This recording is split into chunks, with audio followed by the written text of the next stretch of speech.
Today we're being joined by Elliot Duffield, who plays for South Adelaide in the SANFL W, but more importantly, a potential AFL draft prospect. Elliot, thanks for coming on, mate. No worries, mate. No worries. Happy to be here. No worries. Now, Elliot, how did your footy journey start? How did it start, and what position you play for the people that want to know a bit more about you?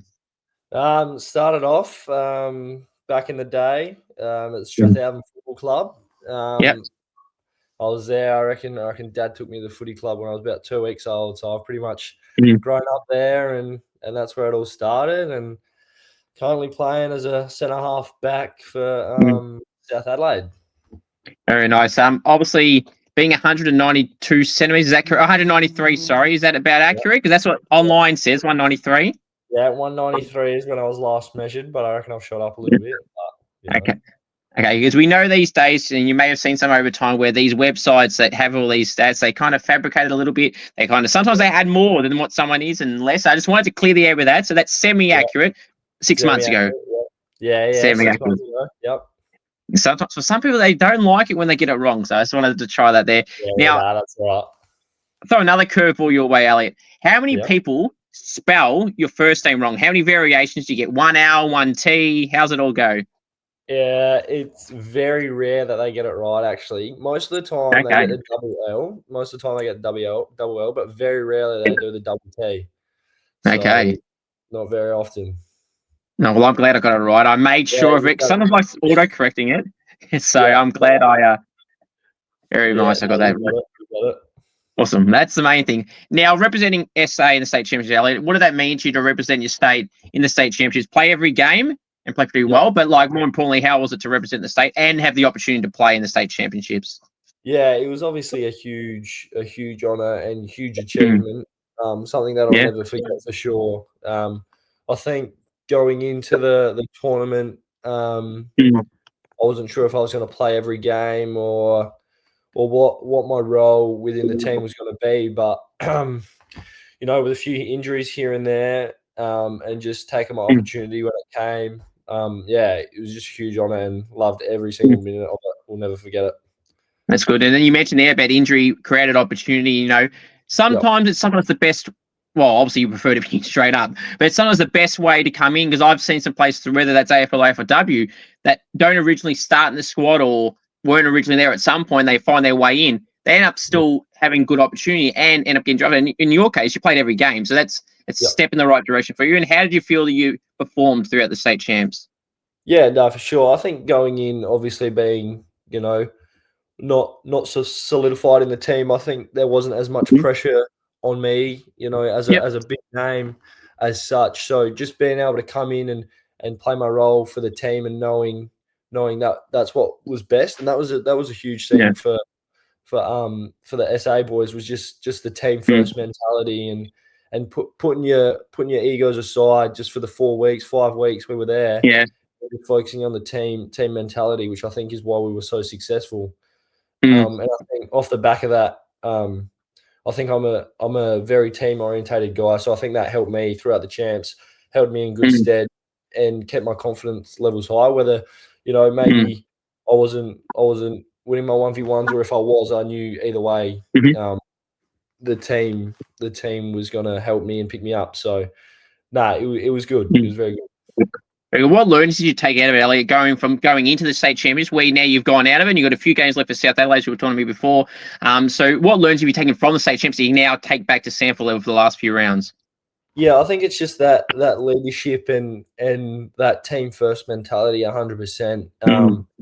You can't win a game of footy by yourself. You need all 18 or 22, whatever it is, to be performing and have each other's back, because otherwise, if you have individuals within your team, it can ruin the whole team dynamic. So I think just being that leader back at South Adelaide and helping the other boys out and helping their development is what I probably took out of it the most. For sure. And obviously there's so many names that in the SA side that was so strong. Dyson Sharp, obviously the one that comes straight away to mind. Obviously having a strong team, winning every game must be pretty good, but it shows the stacked team that you had, and makes probably even better for you personally to be in a team that is stacked with players and have that great opportunity to be a part of it as well. And when they win every game, it's obviously a hard team to crack into, and you did that. Yeah, no, 100%. I 100% agree. Everyone in the squad was deserving of a game, and Yeah. Whether we were lucky enough or unlucky to get a game was a different story. But I think everyone there deserved a opportunity for sure. Sure. What would you say of the 4 games was your strongest game, and feel like solidified yourself in that state side? I think I got off to a good start in the Allies game. Probably played a good first half, and then went a bit quiet in the second half. But I think that held me in good stead for the champs. And then the WA game is probably where I showed my strengths in terms of intercepting and stuff like that, and setting up off the half back line. Yep. But yeah, so that WA game is probably what stood out for me. That's good. And would you say, you just mentioned the intercepts, would you say that is some of your key strengths as an intercept defender as well, and tall defender? Yeah, I think the ability to read the play and then being that sort of athletic type, being able to jump and launch with the footy is my strength, yeah. Sure. If you were to use an AFL player comparison to type of style of play that you model your game off or like to play like, who would you say that player is? I'm really keen on Josh Worrell. I sort of know him through a few family connections, and he's just aggression and ability to put his body on the line is second to none. And obviously the year he's had is unreal. But I think probably overall, like I think when I first sort of started playing as a keyback, I watched a lot of Darcy Moore and him being the leader he is and the player. I think I can take a lot of learnings from him. Sure, and obviously they're 2 guys. You mentioned Josh just in at the start of his career. Darcy's obviously a leader of the Pies, and obviously some really good examples. Do you watch and study much footy? Are you one of those people that doesn't watch much footy and just plays and that's it? Do you watch it and try, especially those particular players as well? I think I watch it more as a fan. More so than an analyst, and obviously I take learnings from it and see good things and recognise it. But I don't think I don't sit down and watch a game and pinpoint what players do and try and model it into my game. I think it's more watch it as a fan and you know, I mean, the amount of footy shows there are these days, they sort of point it out for you. You can just watch those shows and you don't really have to do much thinking, which is good. For sure. What team have you grown up supporting? It's a bit of a funny one, actually. North Melbourne. There's a bit of a story behind it. Go on. I was at the Adelaide show one year. I was about 5 years old. Mm-hmm. Didn't really support anyone, and I wanted to get a St Kilda show bag, but unfortunately they were sold out. And I just looked over my shoulder. The next closest one was a North Melbourne one. They were in stock, so got one of those bad boys. And ever since 5 years old, wow. Well, I don't know if you know, but I am a Saints fan. So when you mentioned there, I thought, damn. So if they had not sold out, you would have been a Saints fan. I would have been 100%. I would have been. Yeah. Well, unfortunately, you've gone through pain, and I know it too well. And Saints and North fans know it all too well, haven't they? But at least you stay loyal. So I'm happy you've stuck to the North at least, and not swapped and changed like some people do. I can't stand people that do that.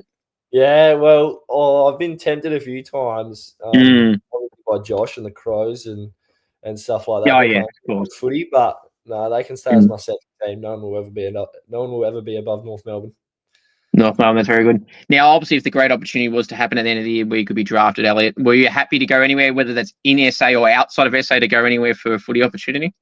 Yeah, I'd be happy to go anywhere. Obviously, just being on a list is every bloke's dream. But I mean, staying in SA is obviously convenient, and you're around your family and friends, so that'd obviously be excellent. But you know, I'd be happy to go anywhere. I'm a bit of a social butterfly, so I get along with most people. So.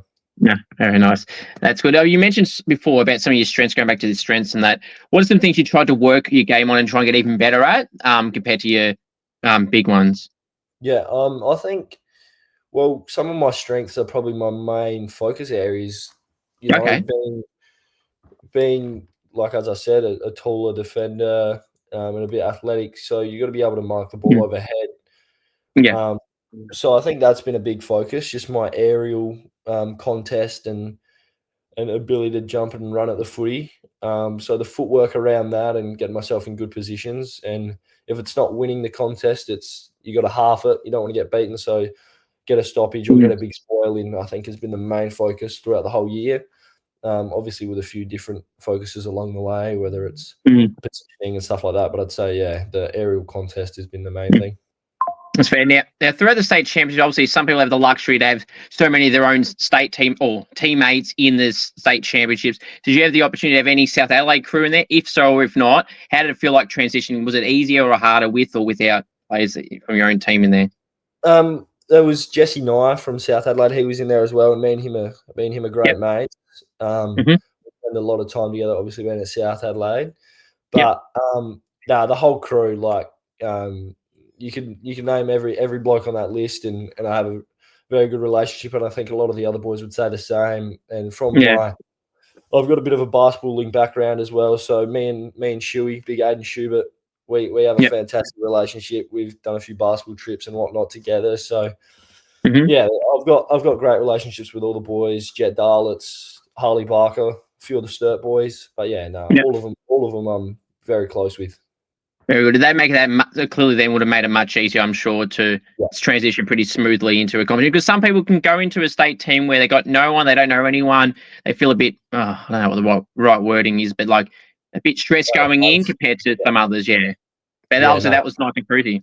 Agree. The SA boys we're all very connected and all love each other, which is obviously it sort of showed our connectedness out in the field. So it was great.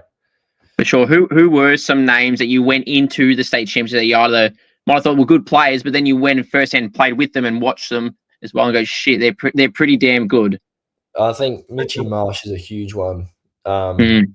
He's a serious freak. In the preseason, he was sort of getting hyped up a bit, and I hadn't obviously played with him before. And then him being a key forward to me, being a key back at training, he gave me a few nightmares. Don't you worry. And then obviously watching him game one against the Allies, kicking a bag, and throughout the whole champs, I think he just amazed a lot of people.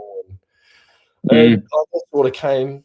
Well, not out of nowhere, but he didn't do any of the under-16 stuff or anything. So, he sort of popped up and just, played extremely well. For sure, absolutely getting talked about now. And I'm sure, obviously, he gets the cricket references to the Bison, Mitch Marsh, and the cricket side of things. How many times has the guys thrown that to him about? Is that his nickname, Bison, or is that one you're trying to throw at him now? How's that all go? He gets it thrown at him a bit. I wouldn't say it's his nickname. He doesn't really have a nickname. I think it's Marshy or Mitchy. The Bison. I think it should get thrown at him a bit more because it's pretty iconic, really. Yeah, obviously having the same name in full letters and everything as the cricketer. And speaking of the Bison, Mitch Marsh, the cricketer, he's been in great form lately. And great timing to have Mitch Marsh, the footballer, come into it as well. Yeah, good timing. Exactly right. I'm sure. If Mitchy, I'm sure he will be. But if he's lucky enough to get drafted, I wouldn't be surprised if they get in contact with each other. No, exactly. He's going to maybe present the Guernsey, or if it's not at the draft itself, at one of the training sessions, he just randomly walks in, and that'd be pretty cool and probably expected to be honest. I'm sure if he gets that great opportunity to be drafted, I'm sure he knows that's coming. Yeah, 100%. You would think so. You'd think someone would know someone and line it up. Exactly. I mean, they all have contacts everywhere, right? And I mean, sure, a club can pull Mitch Marsh out, especially if it's a WA club when they're right in your backyard in WA. But anyway, now, I love asking teammate questions, Elliot, so these can go any which way. Now, this can relate to anyone at South Adelaide or anyone in general, anyone in the stateside. So who loves the limelight, the attention, the camera in SA, and they can't get enough of it, and they know what to do when the camera's around? This is funny. I think a lot of the boys, they were taking the mickey out of me. They reckon when the photos come out, they reckon I'm always in all of them, so they reckon I know how to position myself. But I reckon a sneaky one is Jack Cook. He loves his looks. He loves getting the guns out. So I reckon Cookie's a bit of a dark horse. Okay. I reckon he's a big one. And obviously Dyson. Dyson loves the camera. He lives for it. Well, he better get used to it, in particular Dyson anyway. 100%. Well, now, who would Google themselves and watch back their own highlights? Oh, this is gold. I reckon Matty Leray. He would never admit it. He would never ever admit it. But I reckon if you went into his Google history, his own name would be in there. That's fair enough. And I mean, if you got good highlights, though, Elliot, it's like you want to watch them back, I guess. Yeah. Now, if you were stuck on a deserted island with teammates, who would you bring and not bring, and why? I wouldn't bring Aiden Schubert because he was. There's a bit of a story about him and not knowing how to mop a floor, so I don't know how he'd go on a deserted island. Yeah. And I reckon I'd bring probably Jet Darlitz. Obviously, he's one of my best mates. We love a good camping trip, and I guess that's pretty similar to being on a deserted island, I guess. Very, very true. Now, if you could live in the shoes of another mate or teammate, whose shoes would you rather live in? If it's not yours, of course. Yep. I reckon one of the big boys would be all right, like Shuey, Dyson, Mitchy Marsh, any of the top dogs. I think would be all right. But I mean, everyone's a bit different. I'm sure I'm sure they've got plenty of stresses that they worry about. So you never know. But no, I reckon those three would be all right. For sure. Now, if there was some teammates that fly under the radar and don't get talked about as much as you feel they should, even if they get talked about a little bit, but a lot more than you feel that they are getting, who do you feel would fit in that category? Jesse Nye, I think he's probably looked past a little bit, but he's a genuine, just gets it done from training standards to just being an all-round great bloke. I think, even his champs, I think he did a role for us that probably doesn't get noticed as much. And without him, I think teams would have been able to access the corridor a lot easier than what they did. So I think, Jess gets looked over a little bit, I reckon. For sure. A rock/music band. If the teammates were to form a music band, who would be in the band and what would the band name be? We've got this is funny actually. We called ourselves the Gate Crashers. Bangers, our coach, gave us that name, the Gate Crashers, and I reckon the whole crew would be in there. 20-man group. Yeah, I reckon. But if I was a few rock stars, Zane Piker, I reckon he's a bit of a rock star. His partner in crime, Cookie, he'd be able to go in there. Blake Threadgold, I reckon he's a bit of a heavy metal guy. So those three, and you probably need maybe one more. Jeez. Would you be in it? Oh, I don't know. If I was, no, I'm not a big rock band guy. Maybe just the guy on the drums. Yeah, maybe Sammy Ainsworth actually. Okay, he'd get there for sure. There you go. Now, I'm sure you're fully aware and across this. Obviously, these days, especially Brisbane Lions and the men's, and the Hawks girls do it as well. They have a goal. They get a goal. They have a music track play. What would your song be if you kick a goal? I know being a key defender, but it doesn't matter. It doesn't have to be unrealistic. Yeah. My theme song, I reckon, at the moment, The Days by Notion. Okay. No, I don't know that. I'm not a massive music person, so half the time when people answer this, I don't know half of them, unless it's something obvious. It's a bit more of a house, bit more of a house type of music tune. Yeah, a few of the boys get around that song. That's fair. Now, if a teammate or teammates would appear on a TV show, who would they be, and what TV show would they appear on, or think they want to be on? Yeah.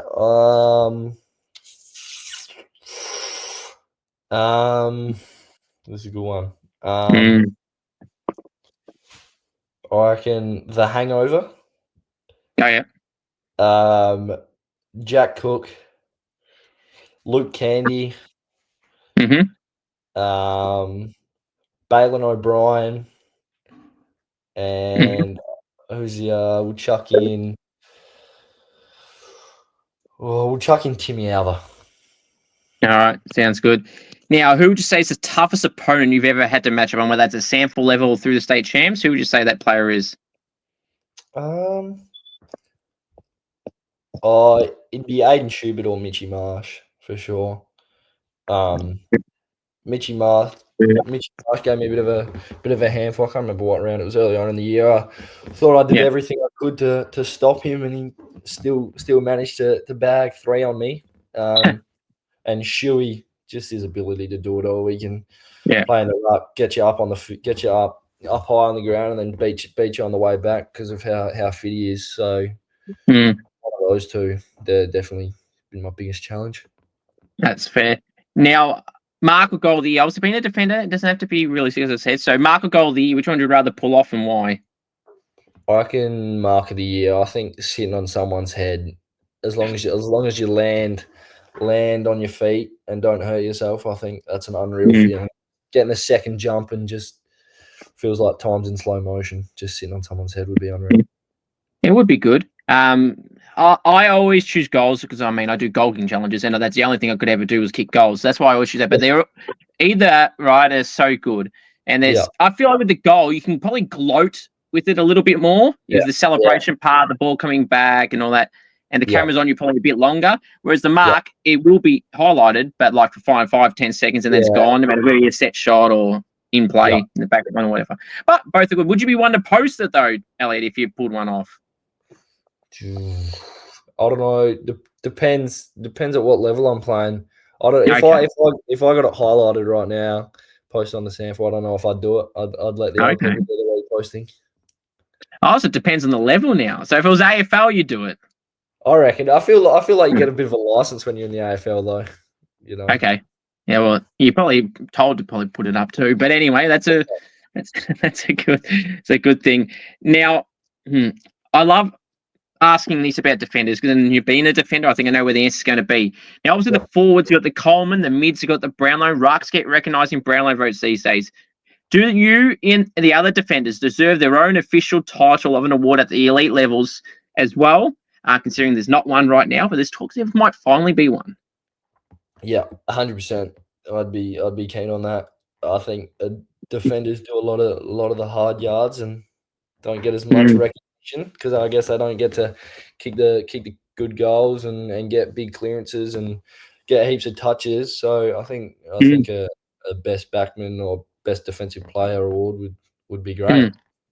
That's right. No matter what level it is, whether it's AFL, AFLW, state leagues, or under 18s or whatever, you always hear about the players that are getting 30 plus disposals. You hear about the ones kicking 5, or the ruckman even these days getting a lot of disposals and massive amount of hitouts. But the defenders, most of the time, you don't really hear about them. Exactly right. What do we? The only one I can think of is on the bounce. Golden Fist, yes. Yeah. Yes. That's probably the only one. But even then, exactly. That's right. That's not official. It's a. Yeah. Oh, I mean, at first I think they did do it as a piss take, but obviously on a spot, I think they've kept it there, and I think it's a good thing. And that's where this idea for me in this question came from years. This is a question for years in advance. That one I've I always thought the same because that was legitimately, like you said, the only one I could think of where they recognised defenders. Yeah, 100%. There we go. Now, it's game day superstitions, Elliot. Do you have any game day superstitions you must do? No, I try and stay away from these. Okay. I think they can be a bit of a dark hole, especially if you're running out onto the oval and you've forgotten to do something. I think you can get in your own head. Yes. So I like to try and stay away from them. For sure. Has there ever been an opponent that's tried to get under your skin, and how do you handle that type of stuff, or do you give it to people?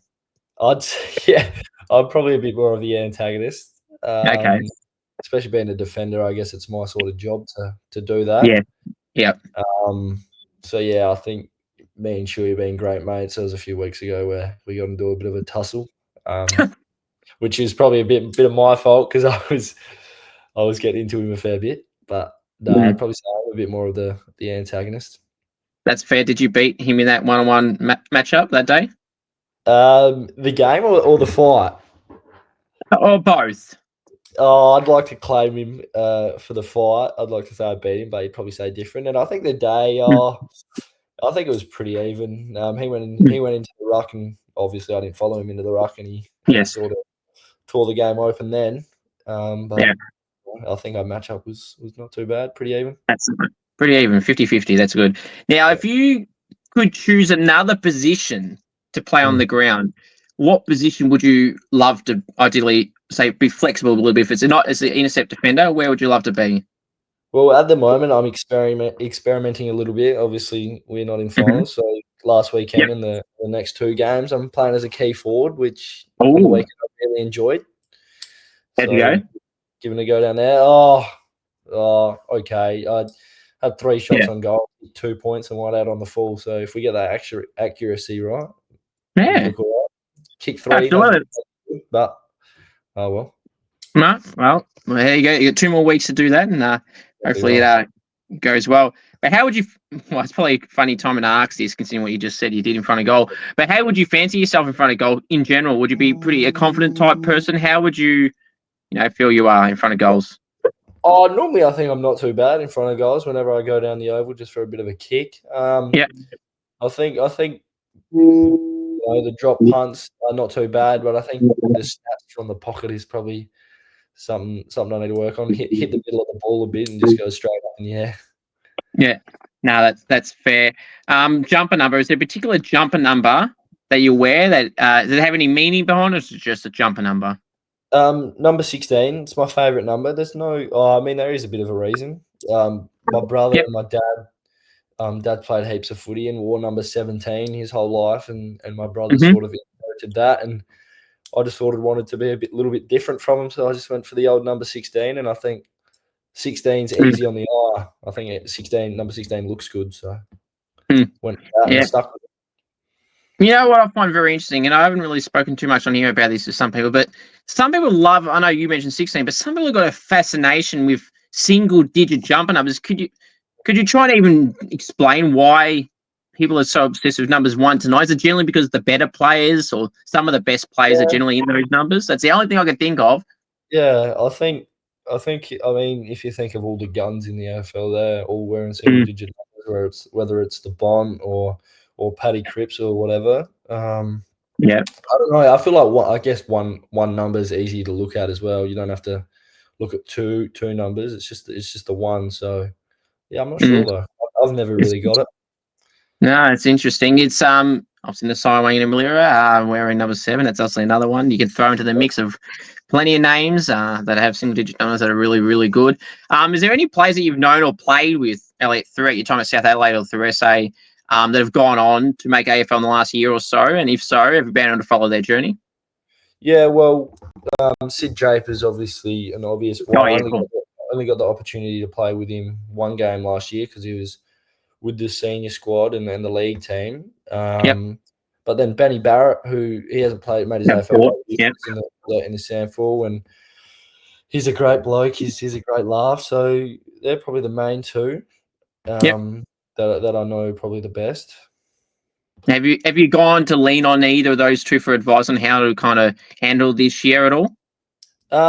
No, not too much. I think it's been more like I sort of lent on Josh Worrell a bit. He's obviously a more experienced campaigner and probably a few boys that were unlucky in the draft last year, like Jacob Sheen from South Adelaide. I sort of, him being in the same position, I've just sort of tried to pick his brain a little bit and ask him what he'd do differently and those sort of things. Very, very good. Is obviously Josh Worrell. Obviously, he's probably a guy that can play a few roles, can't he? He's obviously shown a bit of versatility. He can play mainly in the back line, but can push up on the wing even a little bit, and over time, might even play midfield as well. Yeah, I think he's definitely got the ability to play really anywhere. He's got a good size and good athleticism. So, and he just loves getting around the footy. So, yeah, for sure. Now I love asking these food questions. These people get so worked up, right, over food questions. They'd be so worked up whether something belongs on something, whether something's called something. Now, you're from SA, so I hope you're going to give me the correct answer for this first one, because I've asked over 150 people these questions, Elliot, and no one's ever got under 3 out of 6. So how you get a point is if you answer it to how I would, I'll give you a point. If you don't answer how I would, I don't give you a point. Now, no one's ever got under it, and 16 people have got 6 out of 6. So I want to see how you go here. The first one, and the most controversial one, being from Victoria, some answers are always split here. But for this one, I hope you're going the right way. Chicken palmy. Is it a palmy or is it something else? It's a palmy, chicken palmy. Thank you very much. Being in Victoria, normally I get a lot of clowns try and tell me it's some other variation, but I tell them 2 reasons. One, spell it. It's an I, right? And then pronounce it like you just did. It's palmy. Not an A, not an O, not an E, Y, or a Y. It's just chicken palmy. Yeah, I can't deal with it when people bring up that shit, especially when they want to argue it. It's unbelievable. I'm glad you did. I've had a few back and forths on here with people that have said otherwise, though. So luckily, I don't normally have to, so it's a good thing. All right, pineapple on a pizza, yes or no? No way. Thank you. 2 for 2. See, this is a great start. Beautiful. Pineapple, yuck. No, I don't like it in general. I don't like it in general. Neither. It doesn't belong on pizza. Yeah, exactly. I don't like it at all, let alone on a bloody pizza. So thanks. Yeah. Yeah. Tomato sauce, cupboard or fridge? Fridge. All right. I give a point to everyone to this, unless they say neither. So that's probably why no one's ever got under 3, but they always get at least 1 point. But that's a fine. Favorite food? Spaghetti and meatballs. Love that. It's like you're answering my exact answers. That's a 4 for 4. Food you don't like? Banana. Hate it. Damn it! I spoke too soon. I jinxed it. I like bananas. Banana the smoothies. You go to Boost Juice. If I have that, I'll get the banana buzz. There's a fun fact for people. Yeah, I like it. They got good drinks. Hate the texture. Can't do it. No, that's fair enough. You've gotten well so far, so I'll give you that. Well, not a point, but I'll give you that answer. Now, favorite takeaway / restaurant place or type of restaurant? Yep.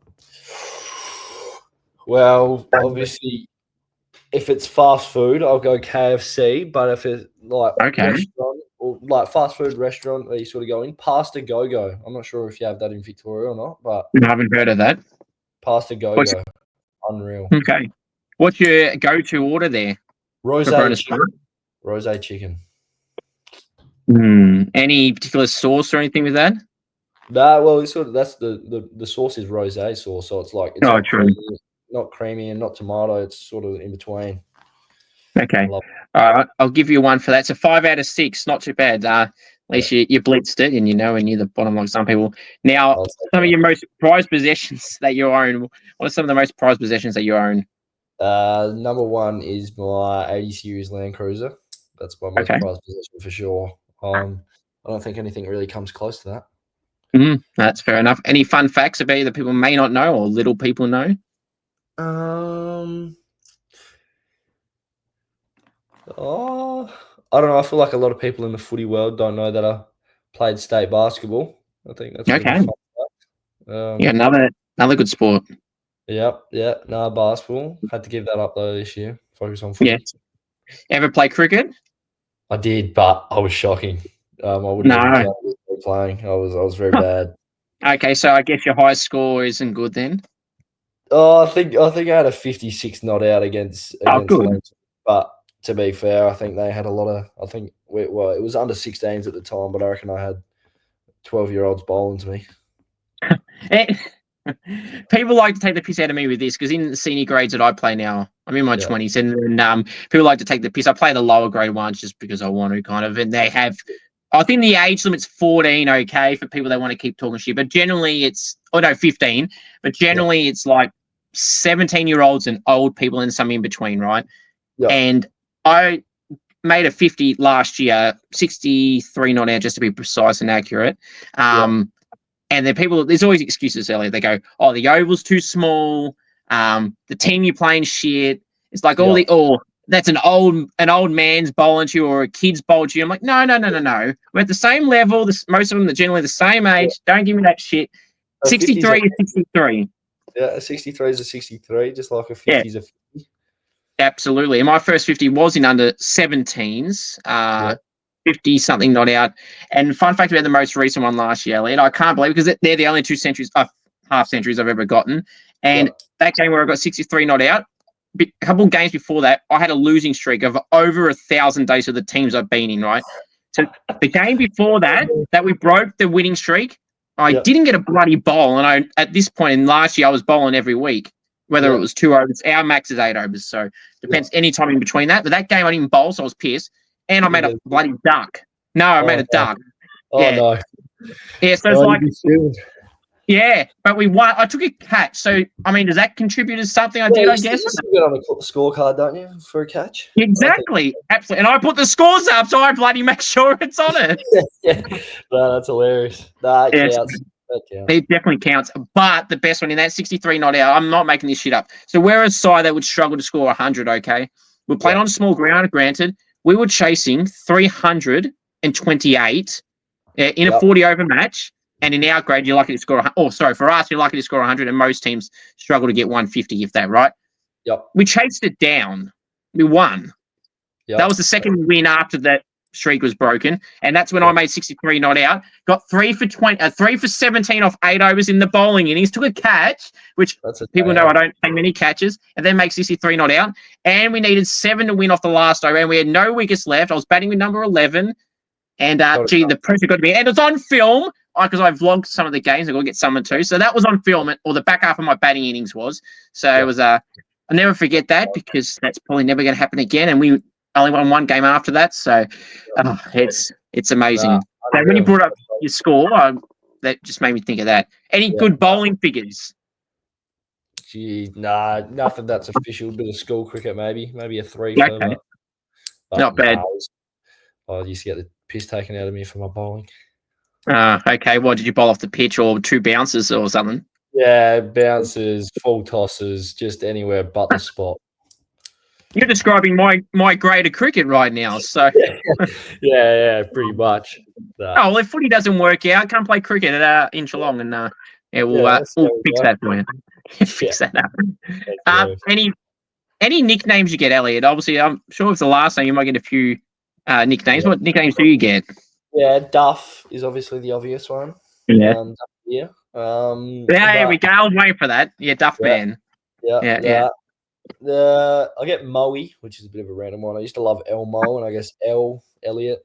So they sort of my other nickname's L. So I guess they took the other half of Elmo, turned it into Mo. And I don't know, my brother just developed it into Moe. I used to hate it. I reckon I was 6 years old and I used to cry when he called me up. So God. Yeah, I used to hate it. Whatever now. Stuck around. Yeah. Now you mentioned before about going for North Melbourne because of the show bag, and then being from SA.